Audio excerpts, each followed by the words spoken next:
आज हनुमान जयंतीનો પર્વ છે અને કહી શકાય કે સુરતમાં હનુમાન જયંતીની ભવ્ય ઉજવણી કરવામાં આવશે। તો આજે હનુમાન જયંતી છે અને પવનપુત્ર હનુમાન જન્મ જયંતીની ઉજવણી કરવામાં આવી। ઓલપાડમાં ભવ્ય ઉજવણી કરવામાં આવી। હનુમાન મંદિરોમાં પૂજા અર્ચના કરવામાં આવી। વહેલી સવારથી ભક્તો ઉમટી પડ્યા। ધાર્મિક કાર્યક્રમો સાથે હનુમાન ચાલીસાના પાઠ થશે। ઐતિહાસિક હનુમાન મંદિરે પણ ઉજવણી કરવામાં આવી। તો આજે હનુમાન જયંતીની કહી શકાય કે ભવ્ય ઉજવણી થશે। દેશભરમાં પવનપુત્ર હનુમાન જન્મ જયંતીની ઉજવણી ઓલપાડમાં ભવ્ય ઉજવણી કરવામાં આવી છે। તો હનુમાન મંદિરમાં પૂજા અર્ચના પણ કરવામાં આવશે। તો વહેલી સવારથી જ ભક્તોનો જમાવડો જોવા મળી રહ્યો છે।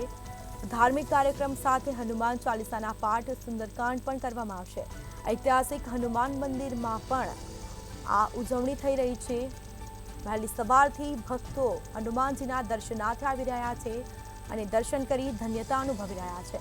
તો સુરતમાં હનુમાન જયંતીની ભવ્ય ઉજવણી કરવામાં આવી।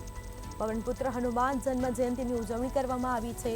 તો ઓલપાડમાં ભવ્ય ઉજવણી કરવામાં આવી અને સાથે જ હનુમાન ચાલીસાના પાઠ પણ કરાશે।